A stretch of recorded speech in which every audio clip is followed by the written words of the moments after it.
শর্ত সাপেক্ষে যুক্তরাষ্ট্রের সাথে পরমাণু কর্মসূচি নিয়ে আলোচনা হতে পারে বলে জানিয়েছেন ইরানের পররাষ্ট্রমন্ত্রী আব্বাস আরাকচি।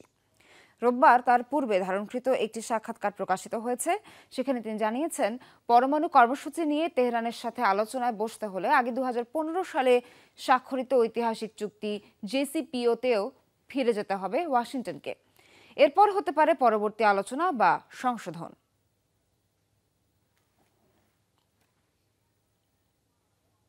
আলোচনার ভিত্তি হতে পারে জেসিপিওএ চুক্তি। জেদ নয়, বরং অতীতের তিক্ত অভিজ্ঞতার জন্য যুক্তরাষ্ট্রের সাথে পরমাণু কর্মসূচি নিয়ে আলোচনায় বসতে চায় না তেহরান। নতুন নতুন নিষেধাজ্ঞা আরোপ এখনো বন্ধ হয়নি। সব মিলিয়ে ইরানের নিজস্ব কিছু শর্ত আছে আলোচনায় বসার আগে।